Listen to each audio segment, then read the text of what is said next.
Assalamu alaikum to everybody. Today our topic is the coming up of factory जो कि history topic है class 10th का। इससे पहले जो हमारा वीडियो था उसमें हमने पढ़ा था before the industrial revolution. Okay, so in this video we discussed that industrialization doesn't only mean that the factories, okay, but industrialization means large scale production before the coming up of factory for industrial market। तो इससे पहले भी जो है goods को produce किया जाता था, फैक्ट्री के आने से पहले भी प्रोडक्शन होती थी। तो that period was called the proto industrialisation. Okay, जो मर्चेंट्स कंट्री साइड जाते थे वहाँ से गुड्स लाते थे और इनको बेचते थे इंटरनेशनल मार्केट में। तो ये हमने डिस्कस किया था। तो उसमें हमने ये देख लिया था कि वहाँ एग्रीकल्चरल जो है sector, we can say that कि वहाँ से प्रोडक्शन लाया जाता था और इनको टाउन्स में बेच दिया जाता था। तो वहाँ पे एक एक्टिव रिलेशन था between the country side and the towns. Okay, तो आज हम देखेंगे कि जब फैक्ट्री आनी शुरू होगी, the coming up of factory. Okay, तो coming up of factory if अगर हम इसके बारे में देखेंगे कि 1730 से 18th सेंचुरी तक जो फैक्ट्रीज़ हैं वो आनी शुरू हो गई।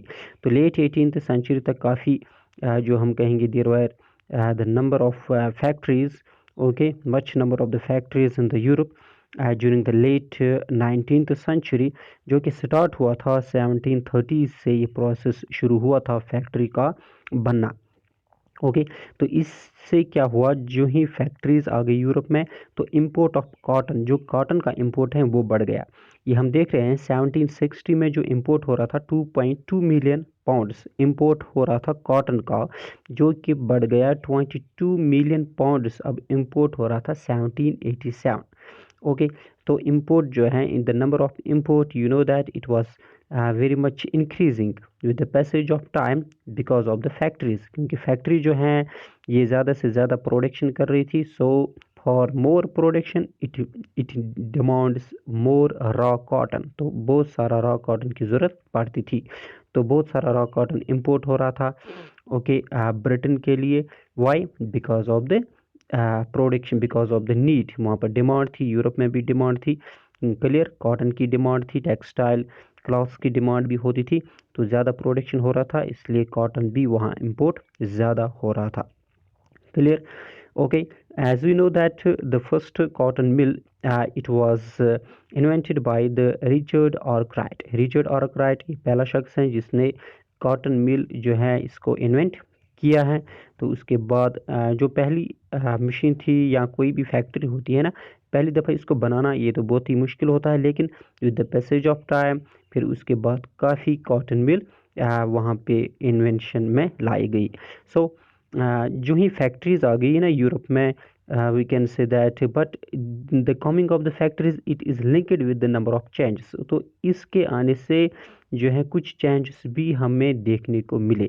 सो it linked to a number of changes like invention जो है, invention in the production process.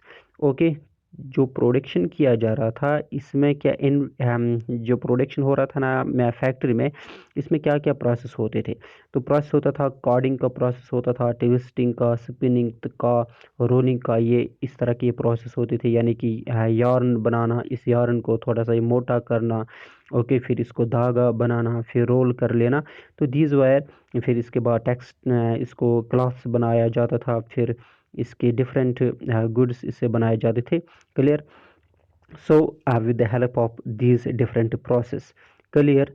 So it enhance output of workers. इससे क्या होता था, जो जो ही मशीन्स आ गई, जो ही ये फैक्ट्रीज आ गई, तो वर्कर्स जो हैं इसका जो आउटपुट है ये काफ़ी बढ़ गया है। और लेकिन जो कंट्री साइड में जो वर्क हो रहा था that was you know manual work. Okay, वहाँ पे जो अभी भी domestic things were used there and lot of goods were manufactured by the people. Okay, so लेकिन जो टाउन्स में हम देख रहे हैं मिल्स आ रहे थे, and the goods were made by the machine. So whole production process came under one roof. अब ब्रिटेन में क्या हुआ होता था, यूरोप में क्या है कि जो ये प्रोडक्शन हो रहा था क्लॉथ्स का, ओके, जो ये मशीन प्रोडक्शन हो रहा था, ये अब सिर्फ एक ही रूफ, एक ही छत के नीचे होता था। इससे पहले क्या था कि मर्चेंट्स को पहले एक पीजेंट्स से बात करनी पड़ती थी कि आप क्या है कि आप रॉ कॉटन कलेक्ट कर लेना, फिर दूसरे से कहते थे कि आप ट्विस्टिंग का काम करना, फिर किसी और को स्पिनिंग का काम करना। तो ये है कि यहाँ पर जो काम हो रहा था डिफरेंट एरिया में होता था। लेकिन जब मशीन आ गई तो एक ही रूफ के नीचे, एक ही छत के नीचे ये सारा कुछ प्रोडक्शन हो रहा है। यहाँ मैनेजमेंट भी इसको किया जाता है, इसको सुपरवाइज भी किया जाता है। क्वालिटी भी अच्छी है कि जब एक ही जगह सारे वर्कर्स काम करेंगे तो इनको देखा जाएगा कि ये ठीक कर रहे हैं या गलत कर रहे हैं, और क्वालिटी भी इम्प्रूव हो जाएगी।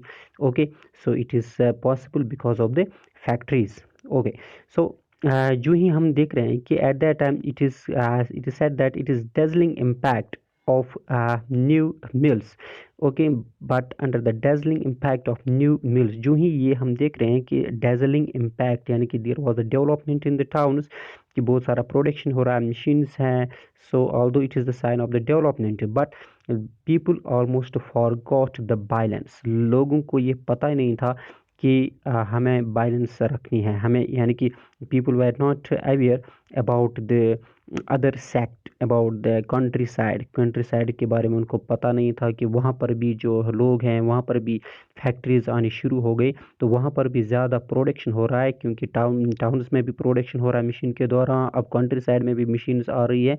तो the people at that time they forgot about the balance. Okay, so इससे क्या है कि जब प्रोडक्शन ज़्यादा होगा तो इससे फिर प्रॉब्लम्स आगे आ जाती है। ओके, तो नेक्स्ट चैप्टर में हम देखेंगे कि पेस ऑफ इंडस्ट्रियल चेंज, इसमें क्या पेस है, यानी कि कितनी ज़्यादा इंडस्ट्रीज फैक्ट्रीज जो है इन्वेंट हो गई। Thank you.